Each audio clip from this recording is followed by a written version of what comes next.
हरिओम मित्रों, नमः संस्कृताय। अरुण पांडे आप सबका आज के इस व्याख्यान में हार्दिक स्वागत करता हूं। मित्रों, हम सब कुछ दिनों से कारक प्रकरण का लगातार सीरियल वाइज सिद्धांत कौमुदी के अनुसार अध्ययन कर रहे हैं। उसी क्रम में आज हम कारक प्रकरण के षष्ठी विभक्ति के कुछ सूत्रों को देखेंगे। हम पंचमी विभक्ति तक के सूत्रों को देख चुके हैं। पंचमी विभक्ति से संबद्ध कारक जो है अपादान कारक, उससे भी सभी सूत्रों को देख चुके हैं। और जो कारक नहीं है ऐसा षष्ठी, उसका भी एक सूत्र षष्ठी से देख चुके हैं। अब आगे देखते हैं षष्ठी हेतु प्रयोगे। आपने हेतु के प्रयोग में, हेतु शब्द के अर्थ में कई विभक्तियों का प्रयोग देखा होगा। जैसे हेतु सूत्र देखा, हेतु के योग में हेतु शब्द, हेत्वर्थक शब्द का योग होने पर हेत्वर्थक शब्द से तृतीया होती है, ऐसा आपने देखा था। हेत्वर्थक शब्द से तृतीया। अकर्तृ ऋणे पंचमी आपने देखा, कर्तृ से भिन्न जो ऋण हो उसमें पंचमी विभक्ति होती है, ये भी आपने देखा। विभाषा गुणे स्त्रियाम हेतु में पंचमी देखा, हेतु में तृतीया पंचमी, ये दो विभक्तियों के बारे में आप देख चुके हैं। अब हेतु के साथ साथ षष्ठी भी होती है, और भी विभक्तियां होती हैं, वो अभी आगे कुछ कुछ रहस्य खुलता जाएगा। बहुत सिंपल सूत्र है इस पाठ में, आपको मजा आएगा। षष्ठी हेतु प्रयोगे ये क्या कहता है? हेतु अर्थ हो पर साथ साथ हेतु शब्द का भी प्रयोग हो जाए। हेतु अर्थ तो है ही, पर साथ साथ यदि हेतु शब्द का भी प्रयोग हो जाए हेतु प्रयोगे, तो क्या होता है? षष्ठी। हेतु शब्द का प्रयोग हो जाने पर षष्ठी विभक्ति होती है। हेतु शब्द प्रयोगे हेतु द्योत्य, हेतु अर्थ तो रहे, हेतु अर्थ द्योतित हो रहा हो, हेतु द्योत्य, हेतु अर्थ द्योतित हो रहा हो, और पर साथ साथ हेतु शब्द का प्रयोग भी हो जाए, तब तो षष्ठीय होगी। तब ना तो तृतीया ना तो पंचमी। पंचमी और तृतीया कब होती थी? जब हेतु अर्थ में रहता था, हेतु शब्द का शब्द सा प्रयोग नहीं होता था। जैसे विभाषा गुणे स्त्रियाम आपने देखा, विभाषा गुणे स्त्रियाम में जाड्यात बद्धा, फिर उसके बाद आपने और भी स्तोकात मुक्ता इत्यादि उदाहरण देखा। स्तोकाल्पकृच्छ कतिपयस्या सत्तो वचनस्य उत सूत्र में आपने इससे पहले सतात बद्धा अकर्तृ ऋणे पंचमी सूत्र के उदाहरण के रूप में देखा। वहां सब हेतु था। सौ उसके बंधन का हेतु है, जड़ता उसके बंधन का हेतु है, कम प्रयत्न उसकी मुक्ति का हेतु है, बहुत सारे बुद्धिया मुक्ता बुद्धि उसका हेतु है। तो ये सब जगहों पर आपने हेतु था, पर हेतु का शब्द सा प्रयोग नहीं था। जहां हेतु शब्द का शब्द सा प्रयोग हो जाएगा वहां षष्ठी हेतु प्रयोगे नियम लग जाएगा। जैसे अन्नस्य हेतुर वसति। यदि कोई व्यक्ति कहीं रहता है, किस लिए रहता है? अन्न के लिए रहता है, उसके वास का हेतु है अन्न, तो ऐसा कह सकते हैं कि भाई अन्नेन वसति। अन्नेन वसति, इसका भी तात्पर्य निकल के आएगा अन्न के कारण रहता, अन्न के हेतु से रहता है। और हम ऐसा भी कह सकते हैं अन्नस्य हेतोर वसति। हेतु शब्द का प्रयोग करेंगे तो अन्न में षष्ठी लग जाएगी, अन्नस्य हेतोः वसति। इतना ही है। धनस्य हेतोः वसति, वृत्तेर हेतोर वसति, वृत्ति के हेतु में से निवास करता है। पाठनस्य हेतोः वसति, पठनस्य हेतोः वसति। ऐसा मतलब हेतु शब्द का प्रयोग हो जाएगा तो जो हेतु है उसमें षष्ठी विभक्ति होगी। ठीक है, आगे चलते हैं। इसी तरह के सूत्र है, बहुत सिंपल है, इसलिए कोई बहुत ज्यादा कठिनाई नहीं होने वाली आप सबको। सर्वनामनस् तृतीया च, सर्वनामनस् तृतीया च क्या कहता है? सर्वनाम अगर हेतु शब्द हो, ठीक, सर्वनामनो हेतु शब्दस्य च प्रयोगे हेतु द्योत्ये तृतीया स्यात् षष्ठी च। देखिए, हेतु शब्द का प्रयोग हो तब तो आपने देखा अभी कि षष्ठी होती है। क्या? हेतु शब्द का प्रयोग हो तो आपने देखा और समझा भी कि षष्ठी होती है। पर अब क्या बताने जा रहे हैं कि हेतु शब्द के साथ साथ सर्वनाम शब्द का भी प्रयोग हो तो सर्वनामनः, यानी हेतु शब्द का तो प्रयोग हो ही, क्योंकि इससे पहले देख लीजिए 26 नंबर का सूत्र था ये, 2 3 26 नंबर का सूत्र था इससे पहले वाला, हेतु षष्ठी हेतु प्रयोगे वाला। देख लेंगे, यहां कंफर्म कर लेंगे, तुरंत आपको दिख जाएगा 2 3 26 षष्ठी हेतु प्रयोगी। ये 2 3 27 उसके तुरंत बाद का सूत्र है। ये क्या कहता है? हेतु का प्रयोग हो षष्ठी। देखिए, हेतु प्रयोगे षष्ठी, सर्वनामनस् तृतीया च, इतना ही अर्थ आएगा। सर्वनाम शब्द का प्रयोग हो, हेतु शब्द का प्रयोग हो, दोनों का प्रयोग हो तो तृतीया विभक्ति भी हो सकती है। केवल हेतु का प्रयोग होता तो केवल षष्ठी, हेतु के साथ साथ सर्वनाम का भी प्रयोग है तो तृतीया च, तृतीया भी हो सकती है, यानी षष्ठी भी हो सकती है। जैसे सर्वनाम्नः हेतु शब्दस्य च प्रयोगे हेतौ द्योत्ये, सर्वनाम और हेतु शब्द के भी प्रयोग होने पर, हेतु अर्थ द्योतित होने पर तृतीया स्यात्, तृतीया होती है षष्ठी च, षष्ठी भी होती है। तृतीया होती है और षष्ठी च, षष्ठी भी होती है। जैसे केन हेतुना वसति, कस्य हेतोः वसति, यहां किम शब्द है वो सर्वनाम है, किम शब्द का सर्वनाम है, तो उस शब्द का प्रयोग हुआ है, यहां सर्वनाम शब्द किम का प्रयोग हुआ है, उसके साथ साथ हेतु शब्द का भी प्रयोग हुआ है, सर्वनाम शब्द का प्रयोग हुआ हो, हेतु शब्द का भी प्रयोग हुआ हो, तो तृतीया और षष्ठी दोनों हो सकती है। तृतीया होगी तो केन हेतुना, षष्ठी होगी तो कस्य हेतु हो। ठीक है, ये हुआ सर्वनाम तृतीया च का सूत्र। इससे पहले हमने क्या देखा था, पूरा निष्कर्ष फिर से सुन सकते हैं कि भाई हेतु अर्थ में हम जानते हैं कौन सी विभक्ति होती है, केवल तृतीया, हेतुवाचक शब्द से तृतीया होती है। परंतु यदि हेतु शब्द का प्रयोग हो और भी विभक्तियां परिभाषा गुणे स्त्रियाम, अकर्तरिणे पंचमी, करणे च स्तोकाल्पकृत्य कतिपय सत्वचनस्य, नहीं ये तो करणे च वाला अलग बात थी, पर जितने सूत्र देखे हमने उन सभी में हेतु से द्वितीय, तृतीया और पंचमी विभक्ति का विधान हमने देखा था। अब क्या बता रहे हैं यहां पर, अब बताने का इनका एक और विशेष बात है कि यदि हेतु शब्द का सीधे सीधे प्रयोग हो गया हो तो षष्ठी विभक्ति होगी, और हेतु के साथ साथ कहीं कहीं सर्वनाम विभक्त शब्द का भी प्रयोग हो गया हो, कोई केन हेतुना कस्य हेतु, तो फिर षष्ठी तृतीया दोनों होगी, केन हेतुना कस्य हेतु। ठीक है, तृतीया और षष्ठी दोनों होगी। ये हो गया सर्वनाम तृतीया च सूत्र का निष्कर्ष। तृतीया च मतलब तृतीया भी सर्वनाम के प्रयोग होने पर। अब एक वार्तिक आता है, बहुत मजेदार वार्तिक है, निमित्त, ये तो आपको खुली छूट देने वाला वार्तिक है, जो मन कहे वो प्रयोग करो भाई। क्या कह रहा है, निमित्त पर्याय प्रयोगे सर्वासाम प्राय दर्शनम। निमित्त पर्याय प्रयोगे, निमित्त के पर्यायवाची किसी भी शब्द का प्रयोग हो, किसका प्रयोग हो, निमित्त शब्द आप जानते हैं, निमित्त, हेतु, प्रयोजन, फल इत्यादि जो होता है ना, वो पर्यायवाची शब्द है। निमित्त के पर्यायवाची शब्द का प्रयोग होने पर सर्वासाम प्राय दर्शनम, प्रायशः सभी विभक्तियां दिखाई पड़ जाती हैं, केवल तृतीया नहीं, केवल सप्तमी नहीं, केवल षष्ठी नहीं, केवल पंचमी नहीं, प्रायः अधिकांश, चाहे जो विभक्ति लगा दीजिए, प्राय दर्शनम, प्राय सभी विभक्तियां दिखाई पड़ जाती हैं। ये एक वार्तिक है। जैसे किम निमित्तम वसति, किम निमित्तम दोनों प्रथमा द्वितीया दोनों में बन जाएगी। केन निमित्तेन वसति, कस्मै निमित्ताय वसति, कस्मात् निमित्तात् वसति, कस्य निमित्तस्य वसति, कस्मिन् निमित्ते वसति, सर्वासाम प्राय दर्शनम एवं इत्यादि। ठीक, इत्यादि। तो किम निमित्तम, केन निमित्तेन, कस्मै निमित्ताय इत्यादि, एवं किम कारणम, किम कारणम, केन कारणेन, कस्य कारण, कस्मै कारणाय, कस्मात् कारणात्, कस्य कारणस्य, कस्मिन् कारणे। इसी तरह को हेतु, हेतु शब्द तो पुल्लिंग है, को हेतु, कम हेतुम, केन हेतुना, कस्मै हेतवे, कस्माद् हेतोः, कस्य हेतोः, कस्मिन् हेतौ। ऐसा प्रायः सभी विभक्तियों का प्रयोग हो सकता है। को हेतु, किम प्रयोजनम, इसी तरह प्रयोजन शब्द, ये सारे शब्द क्या है, निमित्त पर्याय से वाले शब्द है।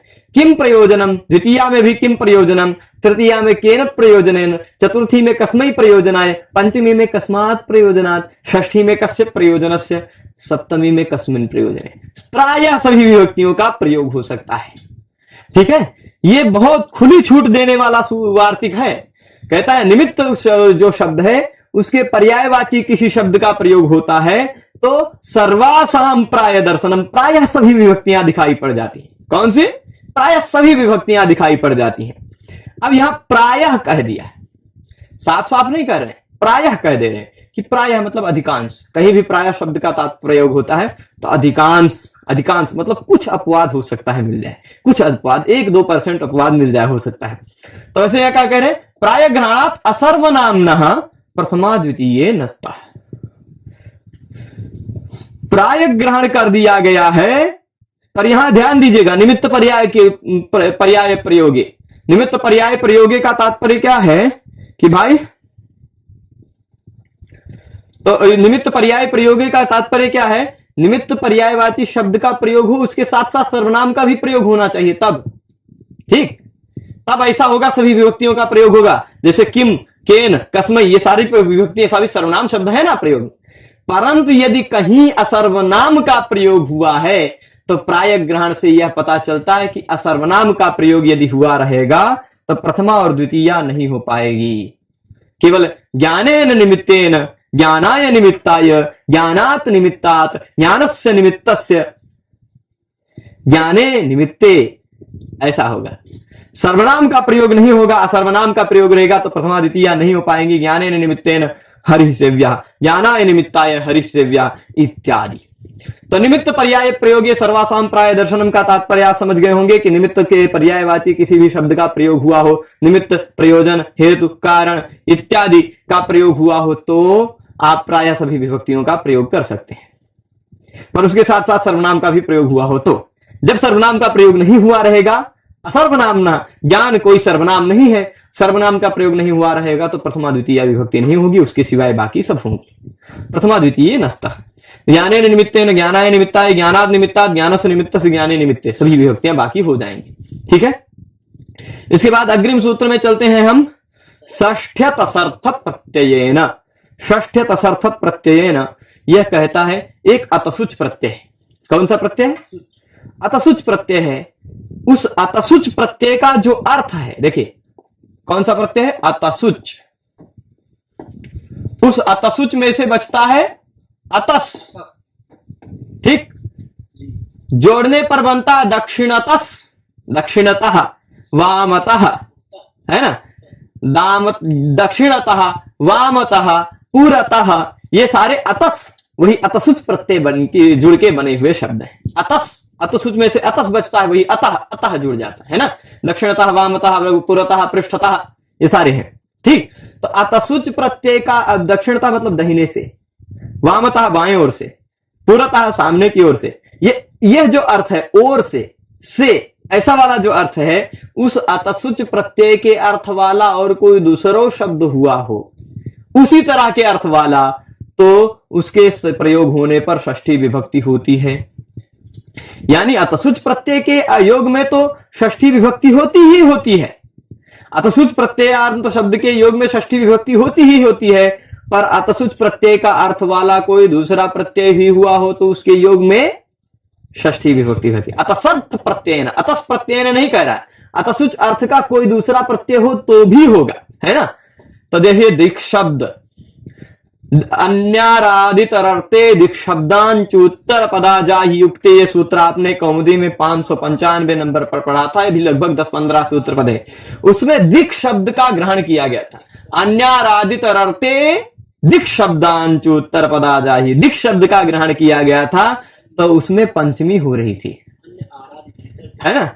अन्यारादितरर्थे दिक् शब्दांचुत्तर पदाजाहि युक्ते, तो अन्य आरात में दिक् शब्द था, दिशावाची शब्द के योग में पंचमी विभक्ति होती थी, है ना।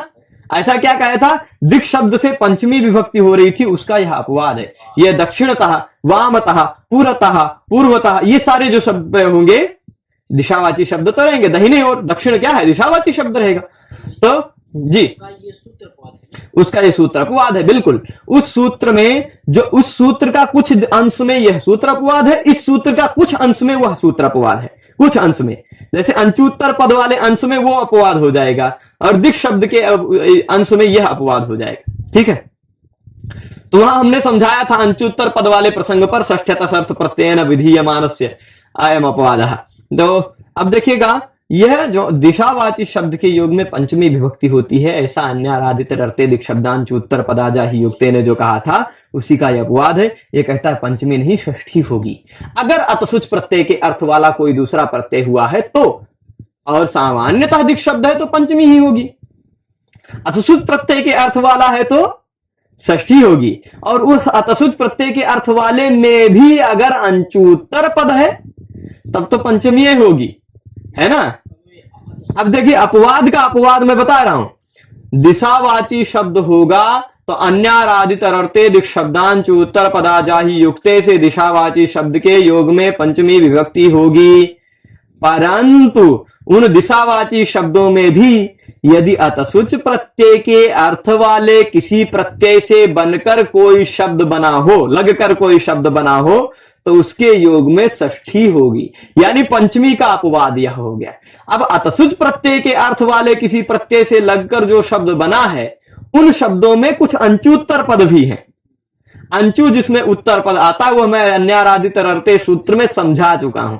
अंचु उत्तर पद जो है वो भी उसी के अंतर्गत आता है, उसके प्रयोग में तो पंचमी ही होगी। वहां विशेष रूप से स्पेशल फिर से अंचु उत्तर पद कह दिया गया है। वहां प्रश्न उठा था कि दिक् शब्द तो अंचु उत्तर पद भी है, तो फिर से अंचु उत्तर पद को कहने की क्या जरूरत, दिक् शब्द से ही ग्रहण हो जाता। तो वही उत्तर दिए थे कि षष्ठ तसर्थ प्रत्ययन से उसका बाध हो रहा था, इसलिए अंचु उत्तर पद फिर से कहना पड़ा। वो बात वहां की हो गई। तब देखिए यहां अतसुच प्रत्यय लगा है, उसके योग में यहां ग्रामस्य में षष्ठी होगी। ग्रामस्य दक्षिण, यहां पूरा पूरा पूरा असील प्रत्यय है, असी, तो यहां क्या है, पूरा बन जाएगा। ठीक, और फिर पुरस्तात, स्ताति प्रत्यय, स्ताति वो उसी के अर्थ वाला प्रत्यय। पुरस्तात मतलब सामने से, पूरा मतलब सामने। तो ये क्या है, अतसुच प्रत्यय के अर्थ वाले प्रत्यय हैं, इसलिए ग्रामस्य के षष्ठी विभक्ति होगी। बिल्कुल प्रश्न पूछिए। अब उसके लिए आपको अतसुच प्रत्यय का प्रसंग तद्धित प्रकरण में पढ़ना पड़ेगा, है ना, कि अतसुच प्रत्यय और अर्थ में होता है ना। उस अर्थ में और कौन कौन से प्रत्यय होते हैं, असी, स्ताति, फिर उसके बाद रिष्टाति, रील, रिल, रिष्टाति, ऐसे कुछ सारे प्रत्यय होते हैं। ठीक, तो उपरी वो भी उसी अर्थ में प्रत्यय है, ग्रामस्य उपरी या गृहस्य उपरी, है ना, गृहस्य उपरिष्टात, ये सब उसी अर्थ के प्रत्यय से लगकर बने हुए शब्द, ये सब तद्धित प्रत्यय आपको पढ़ने पड़ेंगे उसके लिए। ठीक है, मतलब और अर्थ आना चाहिए, ऊपर की ओर, नीचे की ओर, है ना, ये सारा अर्थ है ना। तो ऐसे अर्थ वाले प्रत्यय लगने पर षष्ठी विभक्ति लग जाती है। षष्ठ तसर्थ प्रत्यय सूत्र का निष्कर्ष हुआ। पर उसी अतसर्थ प्रत्यय में एक प्रत्यय है एनप, है ना, एक प्रत्यय, अतसर्थ प्रत्ययों में एक प्रत्यय है एनप। वह एनप प्रत्यय लगकर अगर कोई शब्द बना है तो उसके योग में षष्ठी नहीं होकर द्वितीया हो जाएगी, एनपा द्वितीया। अब कुछ लोग एनपा द्वितीया सूत्र को दो टुकड़ा बांट देते हैं, एनपा अलग सूत्र हो गया, द्वितीया अलग सूत्र हो गया। ठीक, एनपा अलग सूत्र, द्वितीया अलग सूत्र। तो एनपा सूत्र का अर्थ क्या हो जाएगा, षष्ठ तसर्थ प्रत्ययन एनपा। अतसर्थ प्रत्यय के योग में षष्ठी होती है, एनप के साथ में षष्ठी होती है। द्वितीया फिर सूत्र क्या कहेगा, एनप के साथ द्वितीया भी होती है। ऐसा भी कुछ लोग अर्थ निकाल लेते हैं। तो देख लीजिए, एनप प्रत्यय लगकर जो बना हुआ शब्द है, एनबंत जो शब्द है, उसके योग में द्वितीया विभक्ति होती है। अब एनपा इति, एनपा एक अलग टुकड़ा बना दिया गया, योग विभाग मतलब सूत्र का विभाग कर दिया गया। एनपा अलग सूत्र बना दिया गया, द्वितीया अलग सूत्र बना दिया, तो एनपा सूत्र के द्वारा षष्ठी विभक्ति भी हो जाएगी, द्वितीया सूत्र के द्वारा द्वितीया विभक्ति हो जाएगी। ठीक, तो षष्ठी अपि, षष्ठी भी होगी। क्यों एनपा के द्वारा षष्ठी होगी, क्योंकि पिछले सूत्र में षष्ठी की बात चल रही थी, है ना, षष्ठ तसर्थ प्रत्ययन के द्वारा। तो इसलिए दक्षिणेन ग्रामम, ग्रामस्य, ग्रामम दक्षिणेन, ग्रामस्य दक्षिणेन। यहां दक्षिणेन में दक्षिण शब्द से एनप प्रत्यय लगा है, एनप प्रत्यय, एनप में एन बचता है। ठीक है, तो एनपा द्वितीया। इसी तरह उत्तरेण ग्रामम, उत्तरेण ग्रामस्य, पूर्वेण ग्रामम, पूर्वेण ग्रामस्य, है ना, ऐसे बन जाएगा। तो इस तरह से हमने आज के इस पाठ में षष्ठी विभक्ति के कुछ विशिष्ट नियमों को पढ़ा। इसमें हमने देखा कि षष्ठी विभक्ति कहां कहां होती है, किस दिशावाची शब्द के योग में क्या हो जाता है। हमने 4 नियम कुल मिलाकर निमित्त वाला देखा। एक तो हेतु के प्रयोग होने पर षष्ठी विभक्ति हो जाती है, षष्ठी हेतु प्रयोगे। फिर सर्वनाम शब्द का भी प्रयोग हो तो तृतीया और षष्ठी दोनों विभक्ति होती है। और निमित्त के पर्यायवाची शब्द का प्रयोग हो तो वार्तिककार कहते हैं प्रायः सभी विभक्तियां दिखाई पड़ जाती हैं। पर सर्वनाम का प्रयोग ना हुआ हो उसमें तो ज्ञानेन निमित्तेन, ज्ञानाय निमित्ता इत्यादि होगा, द्वितीया प्रथमा नहीं हो पाएगी। ये बात हमने देखा। फिर उसके बाद षष्ठ तसर्थ प्रत्ययन और एनपा द्वितीया, ये दोनों नियम देखें। अतसुच प्रत्यय के अर्थ वाला और कोई दूसरा प्रत्यय लगा हुआ हो तो षष्ठी विभक्ति होती है, और एनप प्रत्यय लगकर बना हुआ कोई शब्द साथ में प्रयुक्त हो, ये तृतीया जैसा लगता है, पर एनप प्रत्यय लगकर बना हुआ शब्द वैसे ही रह जाता है, अव्यय जैसा बन जाता है ना। तद्धितश्च सर्व विभक्ति, इस सूत्र के आधार पर एनप प्रत्यय लगकर बना हुआ शब्द भी अव्यय बन जाता है। जैसे दिशावाची शब्द के जैसे जितने शब्द प्रत्यय लगते हैं ये अतसर्थ वाले प्रत्यय, वो सारे प्रत्यय लगकर बने हुए शब्द अव्यय बन जाते हैं तद्धितश्च सर्व विभक्ति, इस नियम के आधार पर। तो दक्षिणेन यहां अव्यय बन गया, उत्तरेण भी अव्यय बन गया, तृतीया विभक्ति वाला नहीं है। तृतीया में भी एन दिखाई पड़ता है, यहां भी एन दिखाई पड़ता है, इसलिए लोगों को कंफ्यूजन होना स्वाभाविक है। तो आज के इस पाठ में इतना ही रखते हैं। इसके बाद अवशिष्ट जो षष्ठी विभक्ति के सूत्र हैं और सप्तमी विभक्ति के कुल सूत्र हैं, लगभग 36 सूत्र और कारक प्रकरण के बचे हुए हैं, उन सूत्रों को भी हम इसी क्रम में सीरियल वाइज अध्ययन करेंगे। आप सभी लोग पूरे पाठ से जुड़े रहे, उसके लिए बहुत बहुत धन्यवाद। नमः संस्कृताय।